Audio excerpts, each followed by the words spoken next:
દિવ્ય અને ભારતના સ્વપ્નદ્રષ્ટા ભવ્ય ભારતના નિર્ણાયક નેતૃત્વ કર્તવ્યના પથદર્શક આદરણીય વડાપ્રધાન માનનીય શ્રી નરેન્દ્રભાઈ મોદી સાહેબને પોતાના ગૌરવવંતા ઉદ્બોધન ગુજરાતના પનોતા પુત્રને આપણે સાંભળીએ.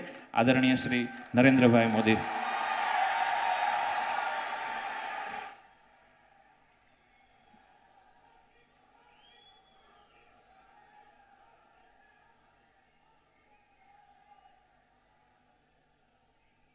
भारत माता की, भारत माता की। मंच पर विराजमान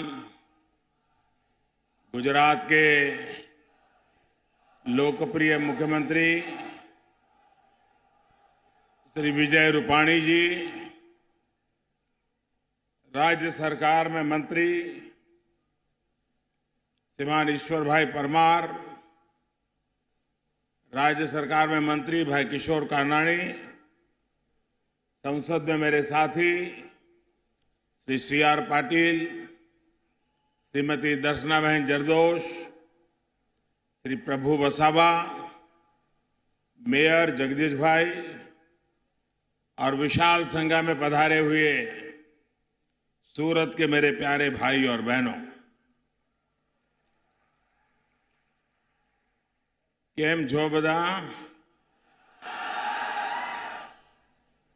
હમણાં તો પોંખની સિઝન ચાલતી હશે. ગાડી ગઈ નથી કે પોંખ આવ્યો નથી કે ઊંધિયું ચાલે છે હમણાં.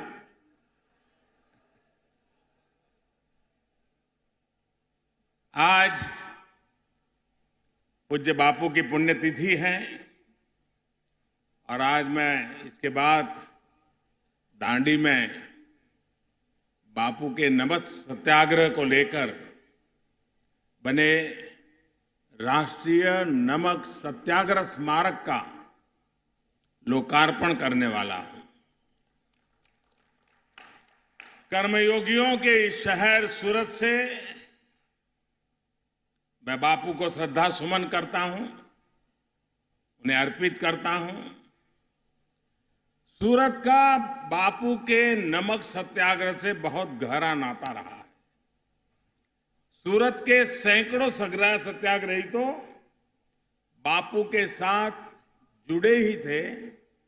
साथ में ये देश के उन पहले सेंटर्स में से एक था जहां दांडी मार्च से भी पहले नमक कानून का विरोध किया गया था. ये सूरत ने किया था. सूरत ने गांधी जी के मूल्यों को हमेशा से सम्मान दिया. स्वच्छता हो, स्वावलंबन हो या फिर स्वदेशी, गांधी जी के दर्शन को सूरत ने जमीन पर उतारा है. और मुझे खुशी है, मैं देख रहा हूं धवल की पूरी टीम.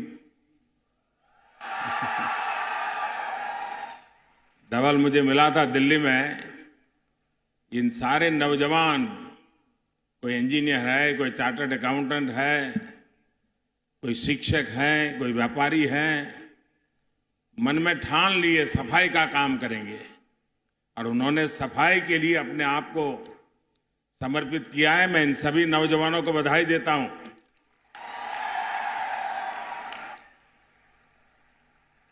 आज हीरे और कपड़े के साथ साथ अनेक छोटे छोटे उद्योगों से मेक इन इंडिया को यह शहर सशक्त कर रहा है. साथियों, सूरत की स्पिरिट को और मजबूती देने के लिए आज सैकड़ों करोड़ रुपए के प्रोजेक्ट्स का उद्घाटन और शिलान्यास किया गया है.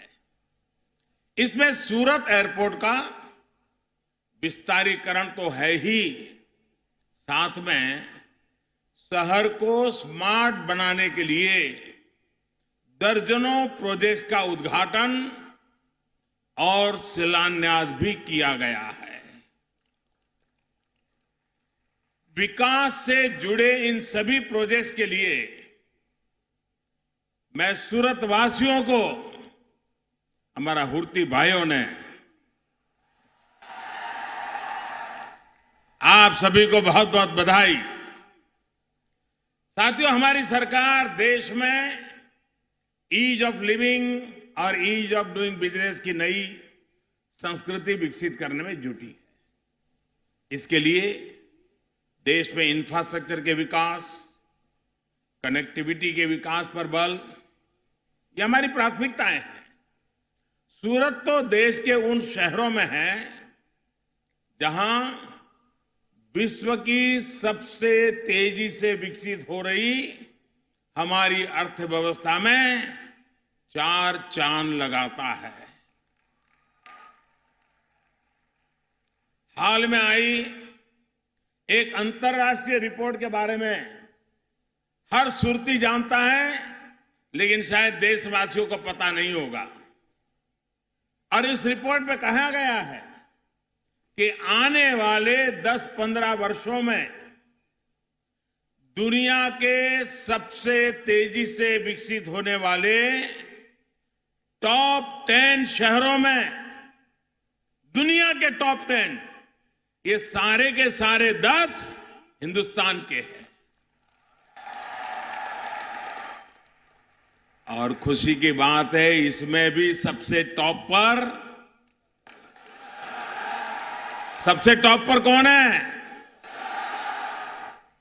सूरत को गर्व हो रहा है। सूरत को बधाई। यानी ये स्पष्ट है कि आने वाला समय सूरत का है, भारत के शहरों का है। ये सिर्फ भारत ही नहीं, पूरी दुनिया की आर्थिक गतिविधियों के सेंटर होने वाले हैं। यहां दुनिया भर से निवेश होने वाला है। व्यापार और कारोबार कई गुना बढ़ने वाला है। लाखों युवा साथियों को रोजगार के अवसर बनने वाले हैं। साथियों, जब दुनिया भारत के शहरों को लेकर इतनी आशावादी है, तो ये हमारा दायित्व है कि इन शहरों को वर्तमान के साथ साथ भविष्य के लिए तैयार किए जाए।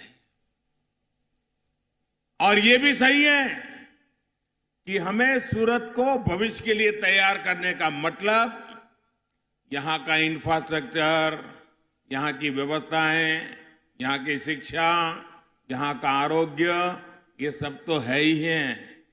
यहां के मानवीय के मन को भी उस ऊंचाई पर ले जाना है हमें।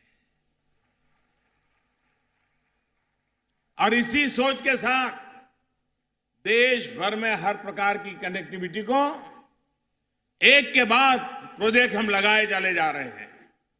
सूरत का ये एयरपोर्ट अभी गुजरात का तीसरा बड़ा एयरपोर्ट यानी व्यस्त एयरपोर्ट बन गया है।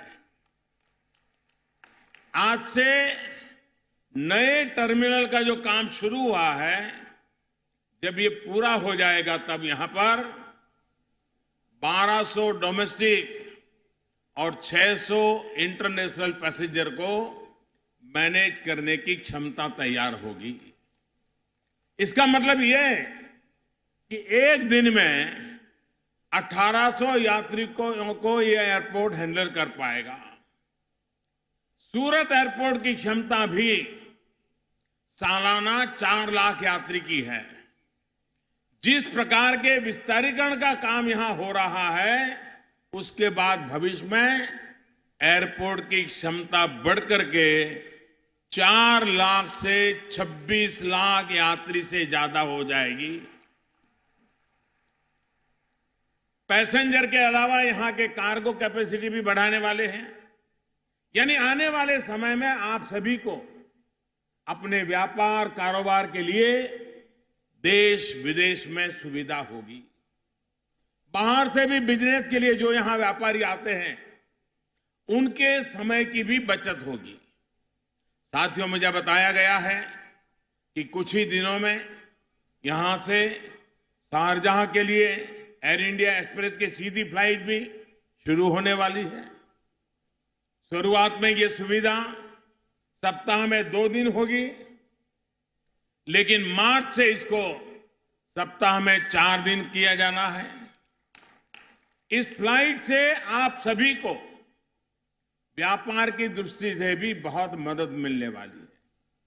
इसके लिए भी मैं आपको बधाई और शुभकामनाएं देता हूं। साथियों, सरकार हवाई कनेक्टिविटी से पूरे देश को जोड़ने में जुटी है और इसके लिए बीते 3-4 वर्षों में तेज गति से काम किया गया है और इसी का परिणाम है कि 17 एयरपोर्ट्स को अपग्रेड एक्सपेंड किया जा चुका है और अनेक एयरपोर्ट में काम तेजी से चल रहा है। सरकार का लक्ष्य है कि अगले 4 वर्षों में देश भर के 50 ऐसे एयरपोर्ट्स को विकसित किया जाए जो या तो अभी सेवा में नहीं है या फिर बहुत कम उपयोग में लाए जा रहे हैं। साथियों, मेरा ये सपना है कि हवाई चप्पल पहनने वाला भी हवाई सफर कर सके। इसके लिए ही उड़े देश का आम नागरिक यानी उड़ान योजना शुरू की गई। आज मुझे ये बताते हुए खुशी है कि उड़ान ने देश को दुनिया की सबसे तेजी से बढ़ते एविएशन मार्केट में शामिल करने में बड़ी मदद की है। उड़ान योजना से देश के एविएशन सेक्टर में 12 लाख सीटें कम कीमत पर उपलब्ध हुई है। इस योजना के तहत देश भर में करीब 40 एयरपोर्ट देश के एविएशन मैप में जोड़े गए हैं। गुजरात में भी 4 रूट्स पोरबंदर, मुंबई, कांडला, अहमदाबाद, केशोद, अहमदाबाद और पोरबंदर, अहमदाबाद को उड़ान 1 और उड़ान 2 के तहत कनेक्ट किया गया है। अब उड़ान 3 के जरिए भविष्य में सूरत सहित गुजरात के लगभग 1 दर्जन छोटे और बड़े एयरपोर्ट्स को देश के अलग अलग शहरों से कनेक्ट किया जाएगा। इसमें Sabarmati river front, Shatrunjay dam और स्टैच्यू ऑफ यूनिटी जैसे वाटर ड्रम्स या वाटर एयरपोर्ट की संभावना वाले क्षेत्र भी शामिल है। जो लोग भावनगर जाना चाहे, पालिताना जी जाना चाहते हैं, तीर्थ यात्रा करना चाहते हैं, वो सी प्लेन से शत्रुंजय डैम से होकर के आसानी से पहुंच पाएंगे। यानी भविष्य में साबरमती रिवर फ्रंट से उड़कर विमान सरदार सरोवर डैम के पानी में उतरे। इसी तरह की परियोजना भी विचार हो रहा है। साथियों, एयर कनेक्टिविटी के साथ साथ ये भी ध्यान रखा जा रहा है कि पासपोर्ट के लिए लोगों को बड़े शहरों के चक्कर न लगाने पड़े। साल 2014 में देश में पासपोर्ट केंद्रों की कुल संख्या करीब 80 थी। सूरत के लोग याद रखेंगे, हमारे इतने बड़े देश में इतनी बड़ी जनसंख्या, आजादी के 60-65 साल के दरमियान हमारे देश में पासपोर्ट देने वाली ऑफिस 80 थी। कितनी? आपने गुजराती में बोलो, कितनी? 80। आपको खुशी होगी कि पिछले 4 साल में जो हमने अभियान चलाया वो आंकड़ा अब 400 पार कर चुका है। कहां 80 और कहां 400। बड़ा सोचना, ज्यादा करना, अच्छे ढंग से करना, समय पे करना। और गुजरात वाले तो जानते हैं मुझे। इसके अलावा एम पासपोर्ट सेवा मोबाइल ऐप जैसे माध्यम से पासपोर्ट के लिए अप्लाई करना आसान हुआ है। ज्यादा संख्या में पासपोर्ट सेवा केंद्र खोलने और पासपोर्ट नियमों को सरल करने के कारण दूरी में और देरी दोनों में बहुत कमी आई है। साथियों, केंद्र सरकार देश के गरीब और मध्यम वर्ग के हर व्यक्ति के जीवन को सरल और सुगम बनाने में पूरी ईमानदारी से जुटी हुई है। हमारा प्रयास है कि हमारे शहर साफ सुथरे रहे, ट्रैफिक जाम की समस्या न रहे, पानी और सीवर से जुड़ी सुविधाएं बेहतर हो, सीसीटीवी कैमरों के माध्यम से सुरक्षा का एहसास मिले, कानून व्यवस्था की स्थिति बेहतर हो। ये सारी व्यवस्थाएं स्मार्ट सिटी मिशन और अमृत योजना के माध्यम से साकार की जा रही है। एक फोकस अप्रोच के साथ मिशन मोड पर काम किया जा रहा है। साथियों, आज यहां एक फोकस अप्रोच के साथ मिशन मोड पर काम किया जा रहा है। साथियों, आज यहां एक फोकस अप्रोच के साथ मिशन मोड पर काम किया जा रहा है। साथियों, आज यहां जुड़े अनेक प्रोजेक्ट्स हैं। इसके अलावा प्रधानमंत्री आवास योजना के तहत हजारों घरों का भी आज यहां उद्घाटन और शिलान्यास किया गया है। ये सारे घर सूरत के गरीब बहन भाइयों के जीवन को समृद्ध करने वाले हैं। भाइयों और बहनों, बीते 4.5 वर्षों में शहर में रहने वाले गरीब भाई बहनों के लिए 13 लाख से अधिक घर बनाए जा चुके हैं।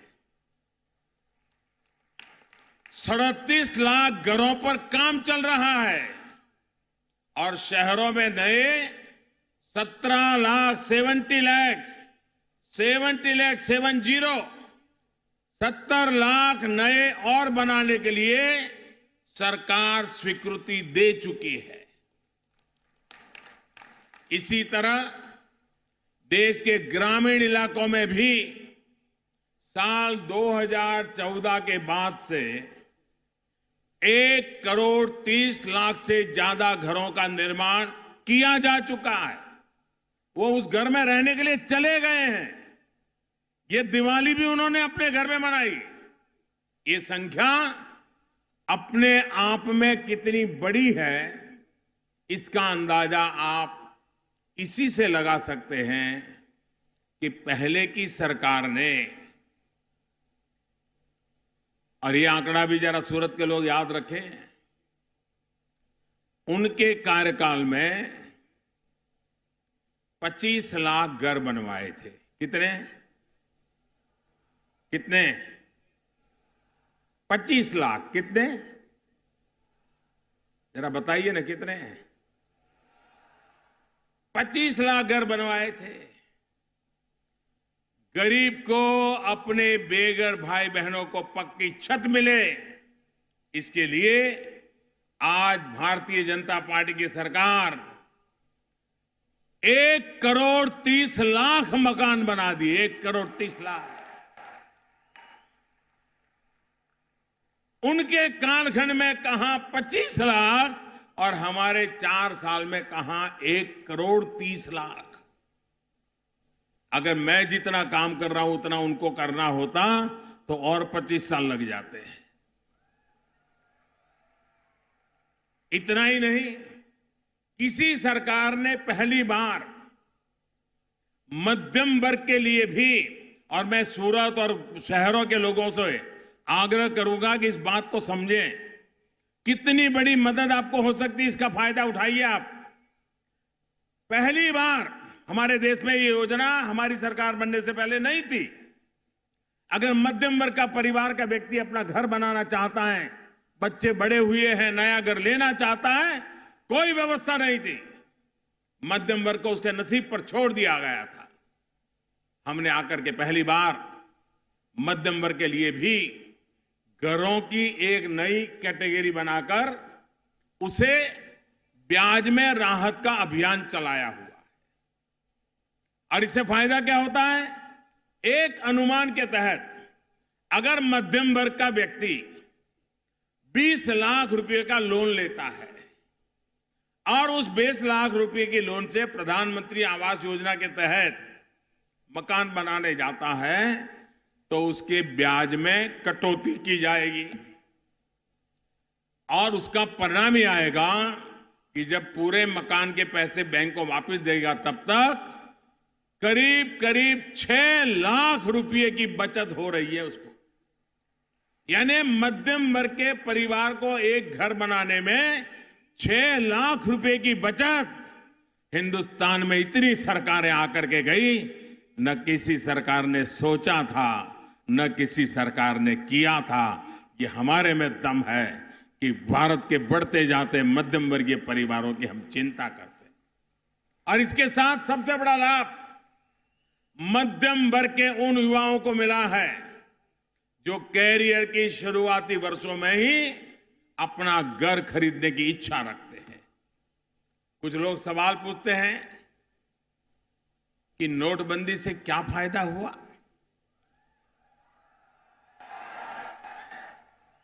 उन्हें ये सवाल उन युवाओं से भी पूछना चाहिए जिन्हें नोटबंदी के बाद कम हुई घरों की कीमतों का लाभ मिलना शुरू हुआ है।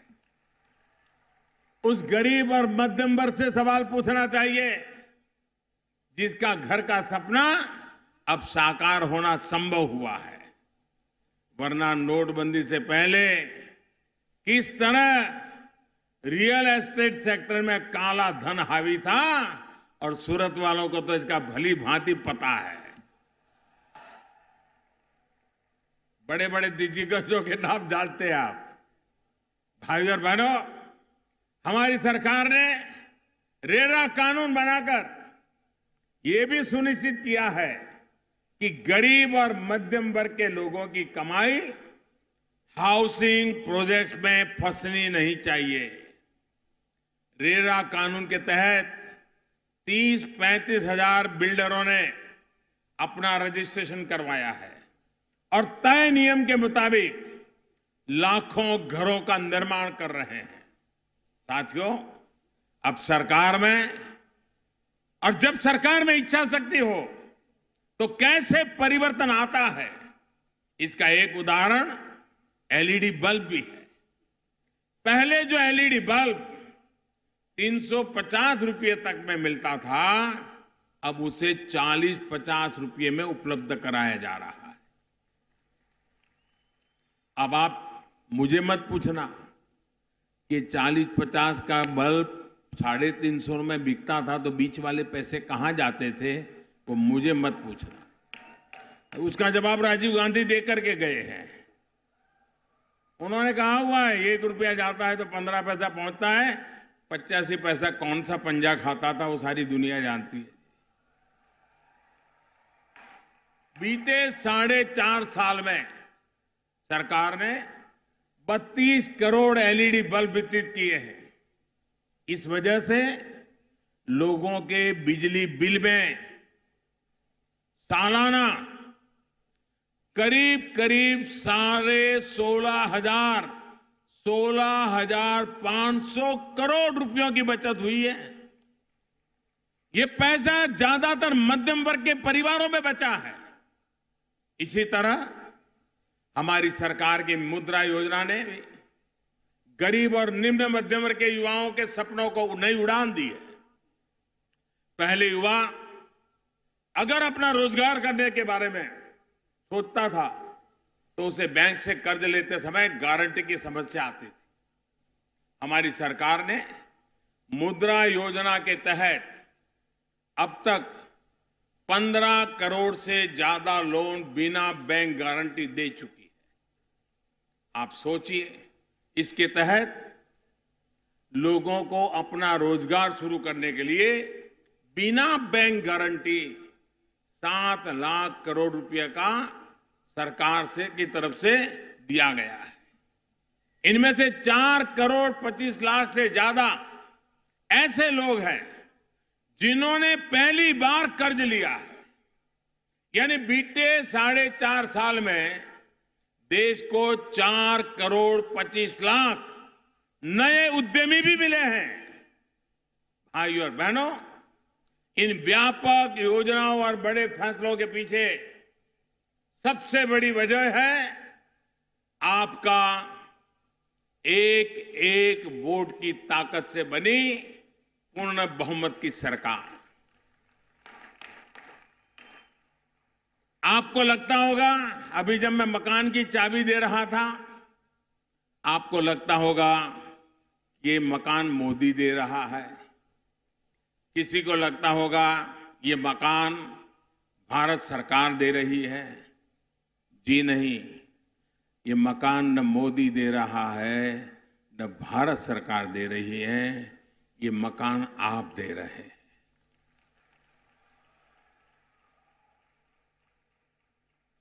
ये आपके एक वोट की ताकत है कि गरीब को घर मिला है। ये आपके वोट की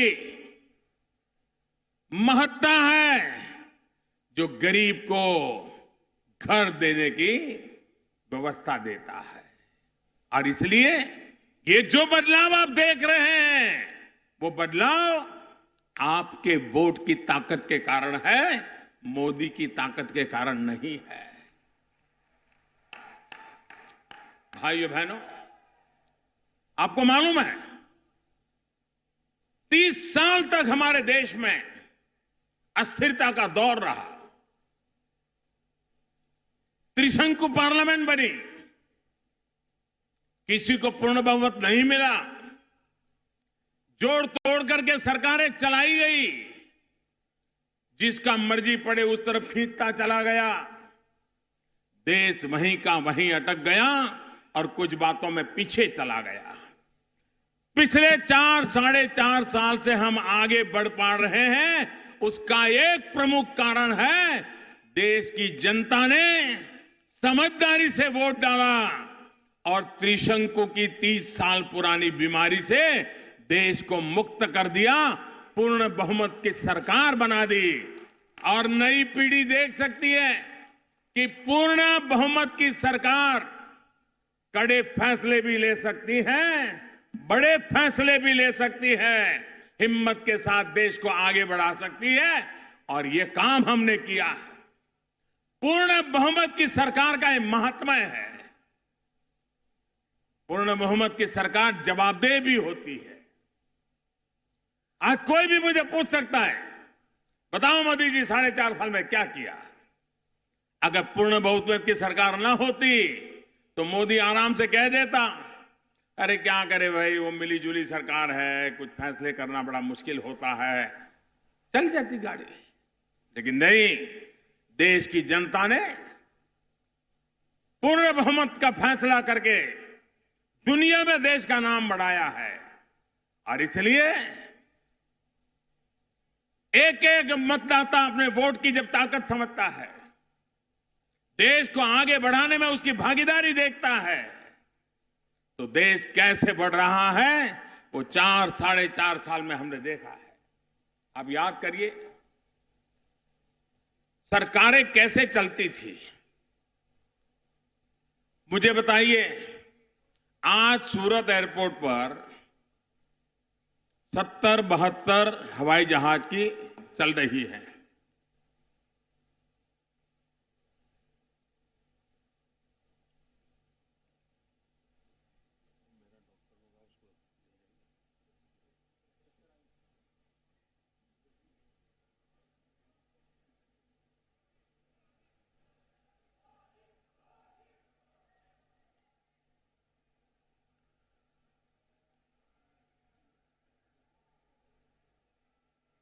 हमें अभी CR पाटिल बता रहे थे कि 70-72 जहाज आते जाते हैं, लेकिन क्या कभी हम ये भूल सकते हैं कि किस प्रकार से यहां एयरपोर्ट के लिए आंदोलन करने पड़ते थे, मेमोरेंडम देने पड़ते थे, दिल्ली सरकार तक दरवाजे खटखटाने पड़ते थे। मैं भी उस समय की दिल्ली की सरकार को मुख्यमंत्री के नाते चिट्ठियां लिख लिख करके थक गया था। लेकिन उनके दिमाग में कोई राजनीतिक बद इरादा था कि सूरत को यह सुविधा नहीं दी जाती थी, रोड़े अटकाए जाते थे। मैं उनको समझाता था सूरत में ताकत है, एयरलाइंस को फायदा होगा, देश को फायदा होगा। सुनने को तैयार नहीं थे। आप मुझे बताइए, 4 लाख पैसेंजर से 26 लाख पैसेंजर की क्षमता करने की नौबत आ गई। ये कितनी ताकत थी जो हमें दिखता था, उनको नहीं दिखता था। सूरत वालों को दिखता था, उनको नहीं दिखता था, क्योंकि हम सबका साथ सबका विकास इसी मंत्र को लेकर के काम करने वाले लोग हैं।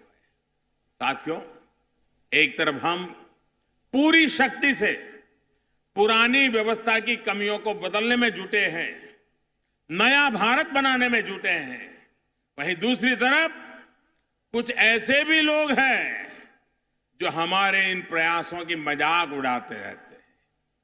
वो लोग जिन्होंने बीते 6-7 दशक में देश की सूझ नहीं ली, सिर्फ अपनी चिंता की, वो बदलते हुए इस भारत को देख नहीं पा रहे।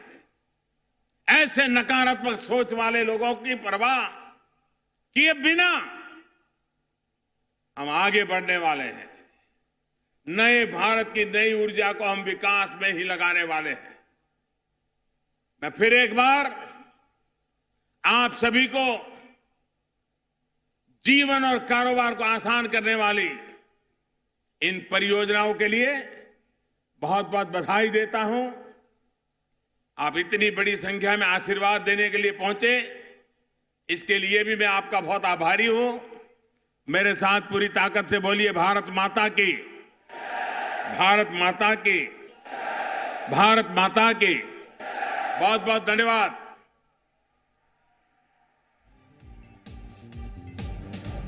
સુરત હવાઈ મથકના નવા ટર્મિનલ બિલ્ડિંગના વિસ્તરણ અને શિલાન્યાસ પ્રસંગ અને શહેર સુવિધાના વિવિધ પ્રકલ્પોનું લોકાર્પણ અને ખાતમુહૂર્તમાં ઉપસ્થિત આદરણીય વડાપ્રધાન માનનીય શ્રી નરેન્દ્રભાઈ મોદી અને ગુજરાતના મુખ્યમંત્રી આદરણીય શ્રી વિજયભાઈ રૂપાણી, સૌ સાંસદો, ધારાસભ્યો, નગરજનો, પ્રેસ મીડિયાના સૌ મિત્રોનો એસએમસી અને એરપોર્ટ ઓથોરિટી ઓફ ઇન્ડિયા વતી સૌનો આભાર।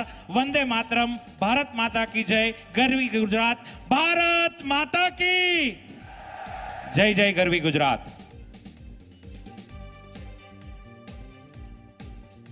તો ટર્મિનલ ભવનનું ભૂમિપૂજન આજે કરવામાં આવ્યું છે પ્રધાનમંત્રીના હસ્તે તેનું ભૂમિપૂજન। ત્યારે આજે જે સંબોધન કર્યું પ્રધાનમંત્રીએ તેમાં અનેક એવી વાતોનો ઉલ્લેખ કર્યો કે કઈ રીતે પૂર્ણ બહુમતીની સરકારથી વિકાસ સરળ બન્યો છે। તો આજે જ્યારે લોકો પૂછે છે કે શું કર્યું મોદી સરકારે, ત્યારે જવાબ છે મોદી પાસે, તેવું પણ તેમણે કહ્યું, જેનું કારણ છે પૂર્ણ બહુમત। એક એક मतनी किंमत તેમણે સમજવાની અપીલ કરી લોકોને અને આ સાથે પૂર્ણ બહુમતીની સરકાર શું શું કરી શકે તેની પણ વાતો કરી અને આ સાથે જે વિકાસ કર્યો છે ભાજપે તેની તમામ વાતો તેમણે કરી છે અને આગામી દિવસોમાં પણ વિકાસવંતું રહેશે સુરત અને સમગ્ર દેશ તેવી આશા પણ તેમણે સેવી। તો નવા ટર્મિનલ બિલ્ડિંગનું ભૂમિપૂજનનો આ કાર્યક્રમ તેમાં પ્રધાનમંત્રી ઉપસ્થિત હતા, સીએમ વિજય રૂપાણી પણ તેમની સાથે છે, અન્ય દિગ્ગજો પણ અહીં ઉપસ્થિત હતા। તો 25,500 ચોરસ મીટરમાં ફેલાયેલું આ નવું ટર્મિનલ ત્યારે 354 કરોડ રૂપિયાના ખર્ચે તે નિર્માણ પામશે। રોજિંદા 1800 મુસાફરોની અવરજવરની તે ક્ષમતા ધરાવશે।